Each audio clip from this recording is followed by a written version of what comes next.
Cette émission est une production de la télévision régionale des Moulins.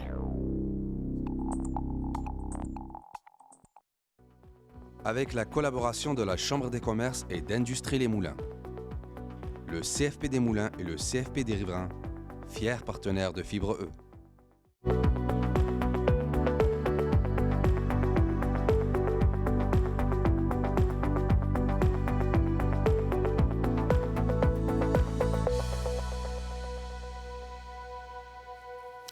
Fibre E a pour but de vous raconter des histoires d'entrepreneurs. Aujourd'hui, on vous présente une histoire de succès entrepreneurial. Parti d'Italie, il est arrivé à 16 ans. Depuis, il a fondé plusieurs entreprises, dont les immeubles Groupe Maury, une société qui a eu un impact significatif sur le développement de plusieurs villes dans la Naudière. Paolo Maury, bienvenue à Fibre E. Bonjour. C'est un plaisir de vous recevoir à l'émission. Oui? Pierre, on peut se tutoyer depuis le temps qu'on se connaît? Ah, ben oui, ça serait peut-être plus facile. Ouais, ça va faciliter la chose. Alors, Paolo, merci d'être là. C'est vraiment une histoire entrepreneuriale qui est différente de ce qu'on voit habituellement. Donc, tu es arrivé ici, je le disais en introduction, à l'âge de 16 ans. Puis, qu'est-ce qui s'est passé à partir du moment où tu es arrivé au Canada, là, à 16 ans? Tu es retourné aux études ou tu es allé tout de suite sur le marché du travail? Malheureusement, pas d'études. OK. Fallait travailler parce qu'on est parti d'Italie, on n'avait rien, avec des dettes. Ah oui? Et suite à celle-là, j'ai commencé à travailler ici quasiment tout de suite. 15 jours après que je suis arrivé ici, j'ai travaillé à Roma Food. À Roma, qui existe encore aujourd'hui. Exactement. Okay. Exactement, qui existe encore. Alors, j'ai commencé à travailler là. Dans l'entrefaite, comme j'aimais les sports, je faisais du bicycle en Italie et je suis arrivé ici en faisant du bicycle en même temps. Okay. Et suite à celle-là, au bout de quelques années que j'ai travaillé à la compagnie, mon propriétaire il me demande d'aller les voir dans son bureau. C'était dans les années 68, après 7-8 ans de travail à l'intérieur de celle-là. Dans l'entrefaite, comme je te disais, je faisais toujours du bicycle. En 66, entre autres, je fais ça une très vite fait. J'étais champion canadien en bicycle. C'est vrai? Oui. En vélo? En vélo. Ah oui, OK. Alors, donc là, le patron te rencontre dans son bureau et là, oui. Tu te demandes si tu as fait quelque chose de pas correct. Ça fait quand même 7-8 ans que tu travailles là. Oui, j'étais en charge de tous les, disons, les machines, les nouvelles machines qui arrivaient dans l'usine. Okay. Et je me pose la question, je me suis dit, bon, mais y a-t-il des choses que j'ai faites qui ne sont pas correctes? Okay. Fait qu'en arrivant dans les bureaux, je pose la question, M. Pascal, est-ce qu'il y a-t-il des choses que j'ai faites qui ne sont pas correctes? Non, non. Je veux juste te dire que tu n'es pas faite pour ici. Il faut que tu t'en ailles d'ici. Je reste surpris, un peu surpris dans celle-là. Il dit, il faudrait que je fasse quoi? Il dit, il faut que tu t'en ailles dehors d'ici. C'est pas fait pour toi. Il faut que tu ailles ton propre commerce à toi. Ben, il voyait en toi la fibre entrepreneuriale. Il voyait que tu aurais pu être un bon entrepreneur. C'est ce qu'il voyait, lui. Okay. Moi, non, mais lui, oui. Et j'ai commencé avec cette chose-là en lui posant la question. J'ai dit, mais j'ai pas d'argent, j'ai une auto, vieille auto, parce que c'était une auto de 62. J'ai dit, comment je vais faire? J'ai pas de clients. J'ai pas rien. Il me dit, inquiète pas pour l'argent. L'auto, tu l'as. Et maintenant, je vais te dire, pour la question des clients, les clients, tu vas les trouver. C'est qu'on reçoit et on va te les donner. Et c'est de là que j'ai parti, disons, ma business en gestion Paul Maury Inc. Dans l'alimentation? Dans l'alimentation des restaurants. Pepperoni, fromage, salami, tout le spaghetti, lasagne, champignons, tout ce qui était celle-là. Okay. J'ai commencé avec celle-là. OK. Et là, suite à ça, donc, tu as cette entreprise-là qui va bien, et là, tu décides de vendre. Oui, et dans la Tréfette, entre autres, moi, j'ai toujours aimé les terrains, parce que je me suis dit, il y a une chose, on vit sur une terre, on marche sur une terre, on a besoin d'une terre pour pouvoir bâtir une maison. Et ça a été celle-là. J'ai acheté dans l'entrefaite deux petits terrains à droite et à gauche. les revendants. Après 20 ans, disons, dans l'industrie des pepperoni, j'ai vendu ça aux entreprises Saputo.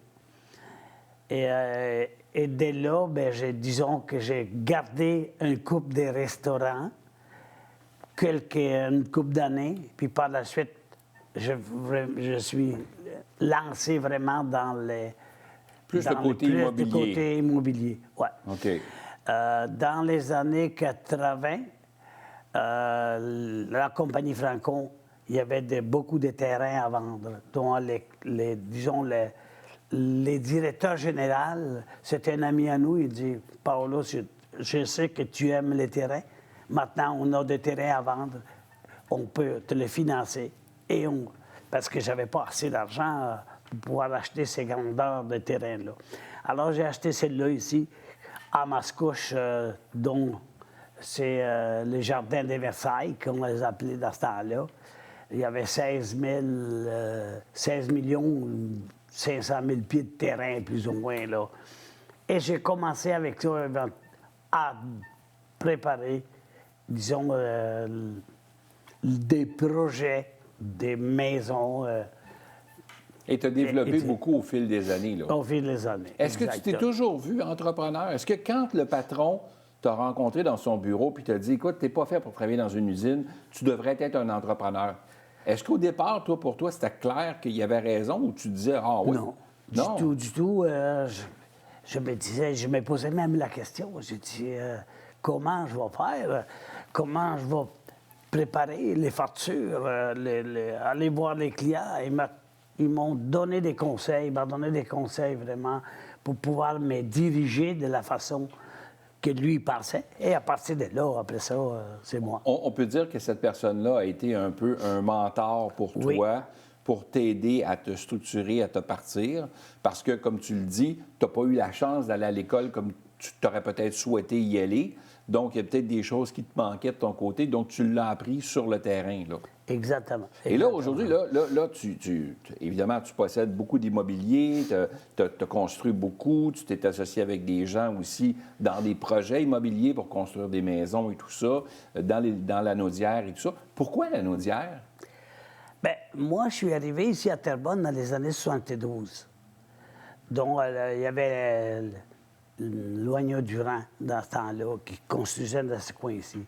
J'ai m'entraîné aussi sur les chemins gascons, que c'était dans ce temps-là, on peut l'appeler un trail. Oui, un petit c'était pas un boulevard comme c'est aujourd'hui, là. Ouais. Alors, j'ai acheté ma maison à l'enchère sur la rue Louis-Hébert, dont j'habite encore. Tu vrai? Je suis là encore dedans. C'est vrai? OK. Et c'est de fil en aiguille. J'ai toujours aimé patauger dans ce secteur ici pour ne pas déranger les gens de Montréal. Parce que moi, j'étais tout petit. Fait que je vais à Montréal, j'aimais.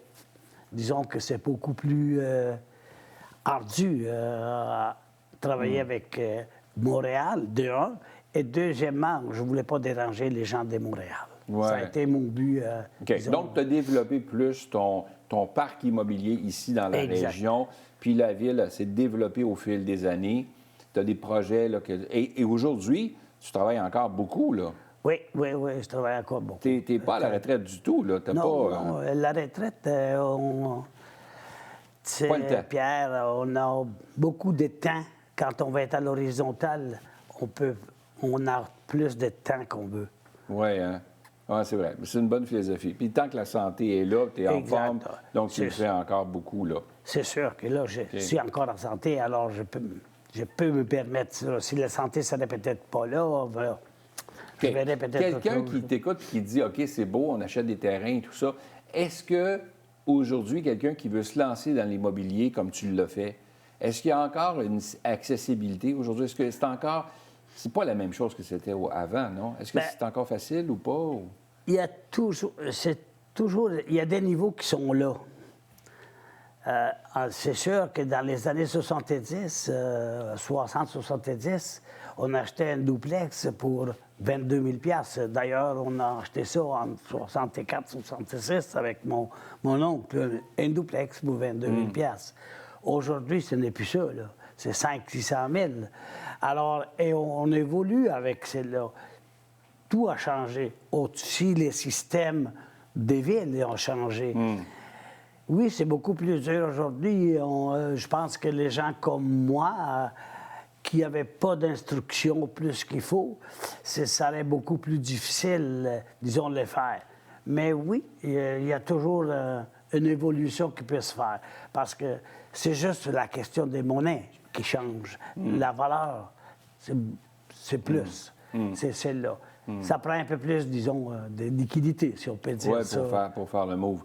Qu'est-ce que tu donnerais comme conseil à quelqu'un qui t'écoute et qui dit, moi, je veux me lancer dans l'entrepreneuriat, mais vraiment dans le secteur immobilier, je veux capitaliser par rapport à ça. Puis, qu'est-ce que tu donnerais comme conseil à quelqu'un qui voudrait se lancer? Est-ce qu'il devrait quitter son emploi pour faire ça? Bien, c'est sûr qu'il faut, pour quitter l'emploi, il faut qu'il soit quand même solide un peu à l'arrière.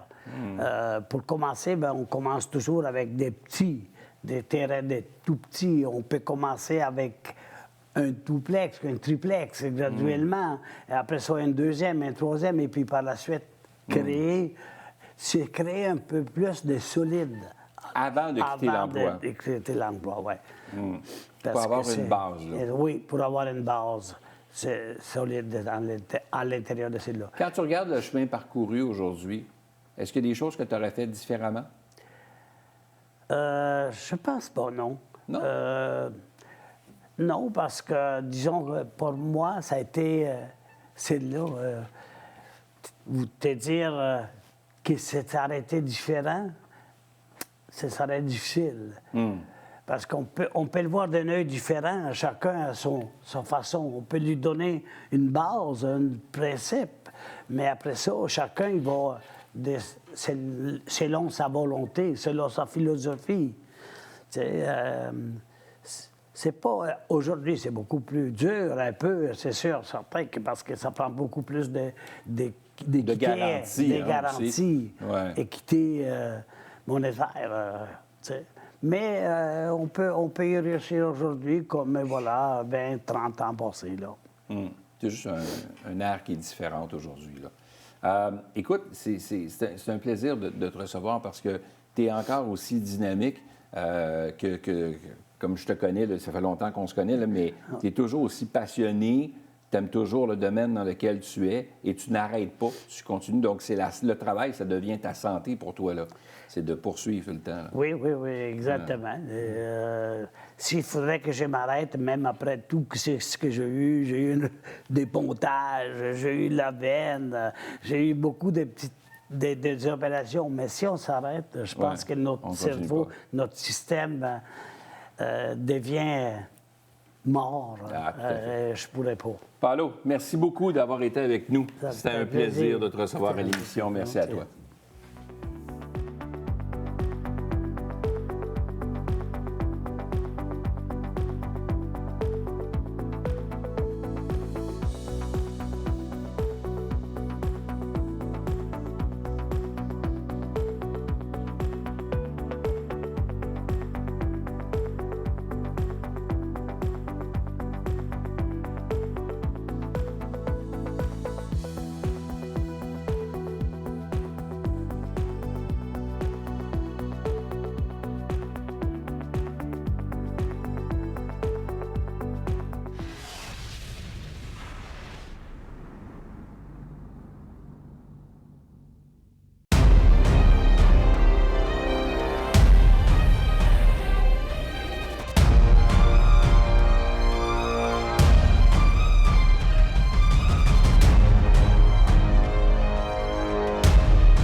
Cette émission est une production de la télévision régionale des Moulins.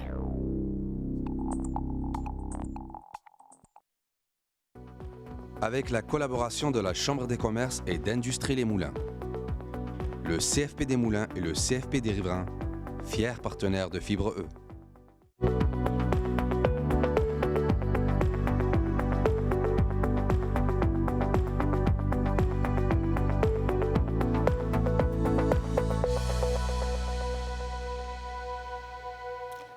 Le financement est le nerf de la guerre pour bien des entrepreneurs. Une bonne façon de pouvoir parvenir à financer son projet entrepreneurial est d'utiliser une méthode de sociofinancement. Toutefois, être bien encadré peut fortement aider à réussir ce projet. Et pour en parler, nous nous entretenons avec la directrice régionale de la ruche Lanaudière, Geneviève Lapointe. Geneviève, bienvenue à Fibre E. Bien, merci de l'invitation, ça me fait plaisir. Ben oui, content de te recevoir ici parce qu'on voulait démystifier un peu le sociofinancement. Les gens pensent souvent à ce qu'on appelle là, les fameux GoFundMe, tout ça. Là. Oui. Ça ressemble étrangement, mais c'est pas tout à fait ça. Puis je voulais qu'on en parle ensemble parce que quand on veut se lancer dans l'entrepreneuriat, ça prend inévitablement du financement. Que ce soit pour acheter de l'inventaire, que ce soit pour faire de l'amélioration locative, pour partir le projet en soi. Là, alors, qui peut faire appel à toi? Ça va être une de mes questions, mais avant tout, qu'est-ce que le sociofinancement? Oui. Donc, le concept du sociofinancement, c'est de faire appel à la communauté, donc à son réseau, pour financer le projet avant sa réalisation. Donc, dans le modèle de la ruche, qu'est-ce qu'on propose? C'est qu'il y a un échange entre le porteur du projet, l'entrepreneur ou l'organisme, l'organisation, et son réseau, les contributeurs. Donc, quand je parle d'échange, c'est que les gens vont donner des 20, 50, 100 $ et vont avoir quelque chose en retour dans le cadre de cette campagne-là en lien avec le projet. OK. Plus concrètement, si on veut rendre ça plus tangible pour les gens à la maison. Là. Regarde bien ça. Là. Oui. Moi, je fais des crayons. Oui. OK? Je fais des stylos. Tout le monde me dit que mes stylos écrivent super bien. Oui. Ils aiment la forme du stylo. Et là, on me dit, bien, pourquoi tu ne vends pas des stylos? Oui. Alors, je mets sur pied, je veux m'acheter de l'équipement pour faire des stylos en plus grande quantité. Exactement. Alors, là, je pars de quoi? Là? Je fais quoi? J'appelle? Oui, ça peut être d'appeler à la ruche directement pour être accompagné dans la démarche de sociofinancement. Donc, si tu viens nous voir et tu as déjà fait une démarche au préalable tu as été encadré, disons, avec la MRC ou un autre service, ton idée est assez tangible là, pour qu'on puisse dire... J'ai mon plan d'affaires. C'est ça. Tu as déjà réfléchi à ton modèle. Et là, c'est de dire, bien nous, comment on peut en faire une campagne? Quel va être l'objectif financier? Donc, tu es accompagné dans ta démarche avec nous. Et là, dans cette campagne-là, tu peux avoir un objectif qui va être de 1 000 à plusieurs centaines de milliers de dollars selon le cas. Ça peut être... Plusieurs centaines de milliers? Absolument, ça peut être quand même intéressant. Là. Ce qu'on va voir comme objectif de campagne, ça va être jusqu'à du 250 000. Wow! Ramenons ça réalistement. Les campagnes sur la ruche vont tourner autour du 15 à 20 000 $ d'objectifs. Mais après ça, ça peut vraiment être large. Donc, disons, tu es accompagné avec nous, tu veux vendre des stylos pour aller chercher les sous pour produire ces fameux stylos-là.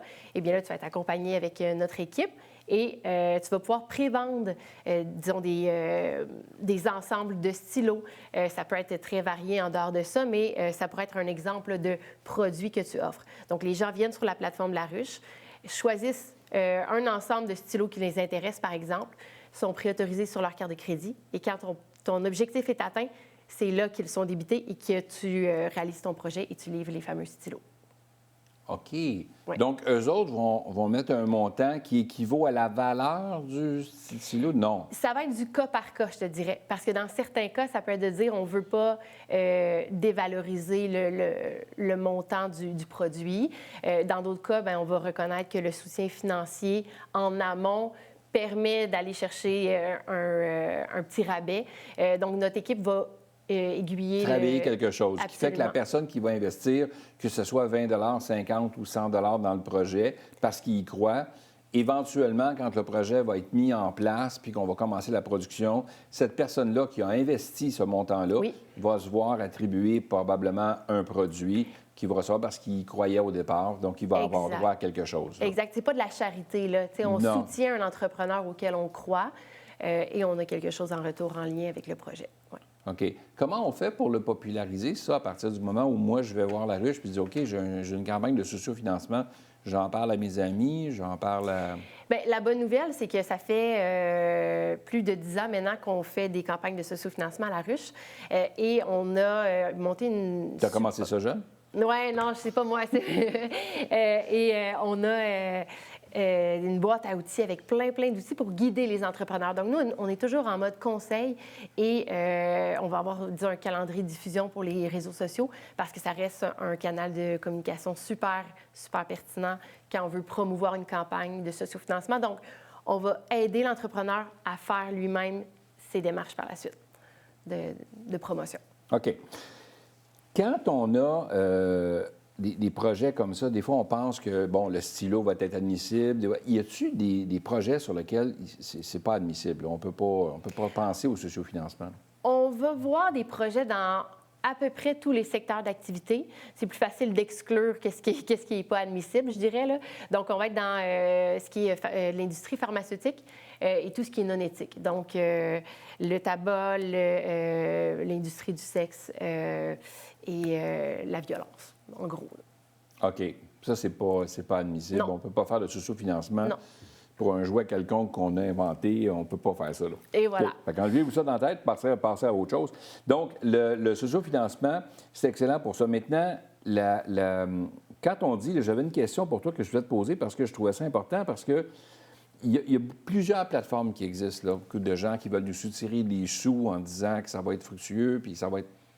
C'est important d'aller vers des sites qui sont sécures, là. C'est sécuritaire. Donc, la ruche, c'est quoi la particularité que vous avez, vous autres, par rapport aux autres plateformes qu'on retrouve sur le web?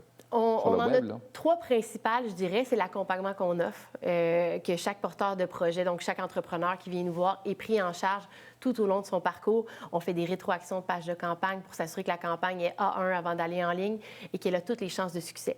Ce qui nous amène à avoir le meilleur taux de succès, de l'industrie du sociofinancement.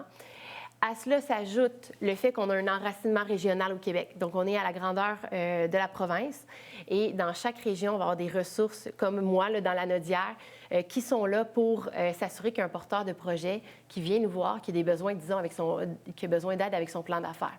Eh bien, nous, à la ruche, notre expertise, c'est le sociofinancement. Donc, à ce moment-là, on le référait vers une autre ressource de la région. Donc, cet enracinement régional-là, pour une plateforme de sociofinancement, est quand même très particulière, mais ça fait la force de notre modèle aussi.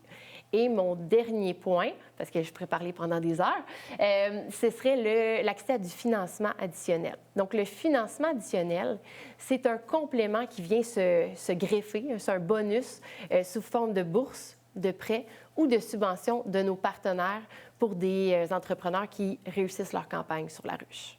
Donc, à partir du moment où j'ai atteint mon but qui était, je ne sais pas, 20 000 en sociofinancement, je pourrais me voir octroyer aussi une bonification quelconque à ce montant-là, offert par nos partenaires qui croient eux aussi au projet. Exactement. Selon la nature du projet, dans le fond, là, j'ai des collègues à l'interne, à la ruche, qui sont spécialisés dans les différents programmes qu'on a.